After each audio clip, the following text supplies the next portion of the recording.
We're shooting a IS-10, Intelsat 10, which is 51 degrees. When we went from Gator to this rigid dish, it helped us a lot because it really de-stressified me because I didn't have to worry about the air and the ball and stuff. But it was pretty fascinating.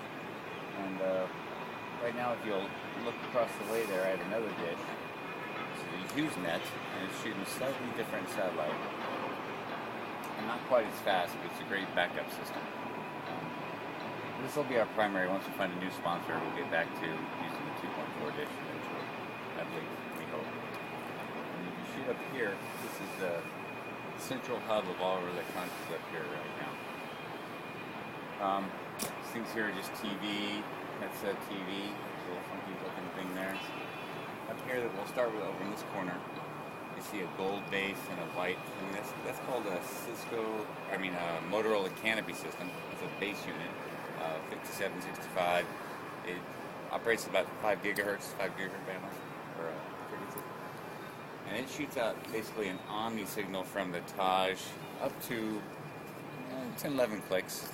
It's got a pretty good range on it.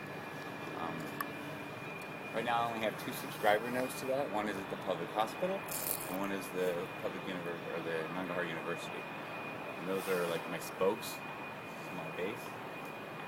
You look to the right here. Well, actually, we'll go left. To the left, those are Ubiquiti base stations. Ubiquiti is a point-to-point system. It's not Omni. So what we have is, you see that I've got 2 quadrants. Usually use 3 to create a fake Omni base. So we've got 2 of them over here and 1 of them happen to be over there. We got a better line of sight. So Ubiquiti base stations, those shoot out. For example, that one will shoot to the hospital, this one will shoot to the university, this one can shoot anywhere in this 1/3 of the radio range. Over here, this lower guy here is one of our main ISP connections. This is the Roshan terrestrial connected radio. It's supposedly giving us 1 megabyte down, 256 up. Not quite, but that's basically what the comms will do for us.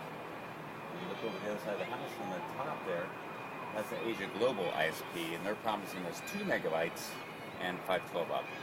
And again, I don't think we quite get that, but close enough. So we have 2 base ISPs that feed into the Cisco router down in the comms room, which you'll see later. Down below that, that's the Ubiquiti base station, so you see those 3 create full 360 coverage. And then you see these other 2 funky looking guys. One shoots to the university, and one goes downtown, basically. What we're doing here is we're relaying the NATO Virtual Silk Road project. It's called the Network Infrastructure Grant. We're helping them relay their internet from the university down to the other university sites in town. So we give them a hop. We don't tap it, but we should. And could if we had to. So basically here at Taj we have 2 primary ISPs, Asia Global and Roshan. And then I have a backup at my other house over there, which is a HughesNet. HX50 unit, and it's like I said, very slow, but it's totally separate. So if we ever have single point of failure here at Taj, I can always at least get on the internet through chat, send an email, and get some coaching in the back end. So that's pretty much the electrons up here. There. Okay. And let's do. We're about halfway in between Kabul and Torkham.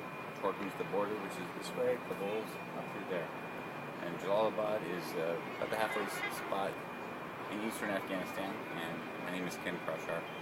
I work with Dave Warner, the Synergy Strike Force. And what we do here at the Taj is create a kind of a geek hub and also a neutral space, so everybody, it's a place everybody can come and communicate and not be intimidated by bases or even neighborhoods. That's who I am. That's what we're doing here at Taj. Okay, and how does that fit into a burner ethos? What happens here at the Taj? The burner thing. Well, everybody I've met here is a burner. So, myself, I didn't go until this year. This is my first year. But Dave has had a ticket for me every year, I guess in the last 9 or 10 years, and I just haven't made it. But the people who I meet here are just, the simplest word is just groovy. It's like, and I don't mean to sound like an old hippie, but they're just in flow.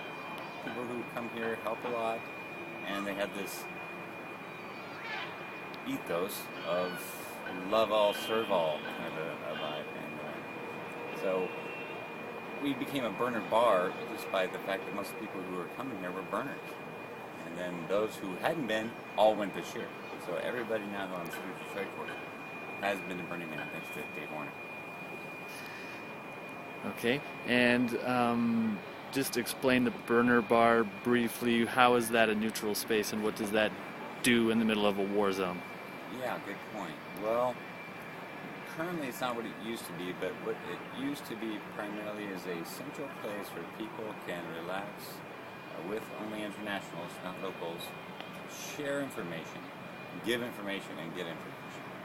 And the philosophy that Dave gives us is if you give, you get.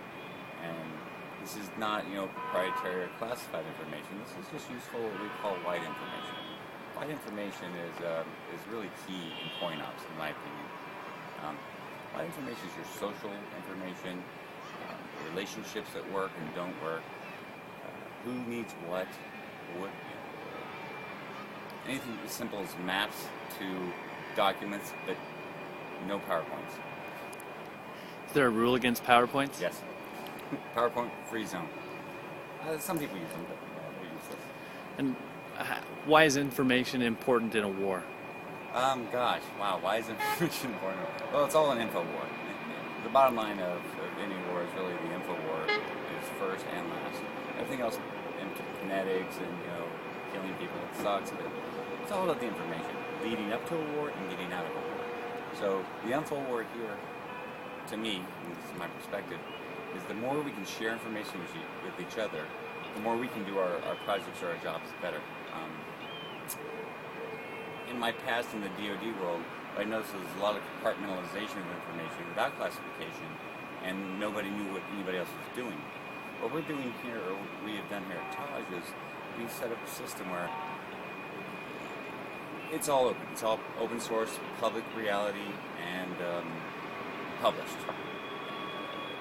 There's nothing here that we're like, hey, I don't want to tell this guy this thing. It's more like, hey, I met this guy over here. Oh, you have a project? Oh, you need maps? Oh, so what I think information is critical in a war, to get you into it and to get you out of it. And back to the reference to white information, it's recently kind of been coined in documents and stuff. It's always been here. It's just not a lot of people were thinking it was important. And especially in the military circles, I believe, if it's not classified, they don't care. And at the same time, people who don't do clearances and stuff, if it's classified, they can't see it, so it doesn't help them. So what white information is, it breaks it down to a more accessible, shareable tool. That is nice. It's alright. You can change it. Oh, it's empty. Good. So, the comms room used to be in my room upstairs, but we outgrew that. So, Trevor, who's now the IT manager, network administrator, has converted this room. This used to be one of my chill rooms. Now it's dedicated communications. This is a bunch of ubiquity gear. This is a point-to-point subscriber notes. I don't know if they're called subscriber notes. Over here, and I'll show you. And what's the idea with those? Those are going to replace the mesh net, sort of? Yeah. Basically, because those things are falling apart after time. I don't know exactly, I can't tell you exactly what some of the stuff is, but this is SMS modems, that's all I can tell you. There's these two units, a bunch of antennas. This is a Linux server. This is a 2 terabyte drive that we do a network analysis and traffic. Basically, you want to see if you have any packets crashing. It's interesting. The 3 main pieces create comms at Taj are over here. I have a Cisco 3825 router. This is my main router. Top of it, we have a net equalizer, which Trevor has installed to help us balance the network. And up here, we have a Cisco switch. When I used to run the network, this router did everything. When Trevor came, it became a little more pro. So he equalized it and put a switch in, which was a little smarter than using a router for a switch. So those are the 3 key pieces.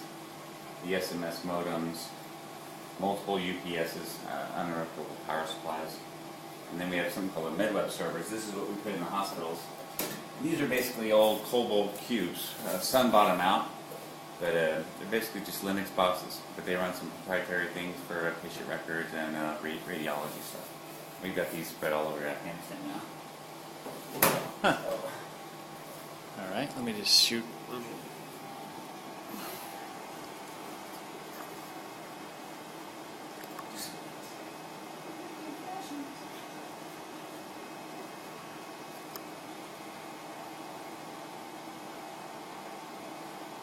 Okay.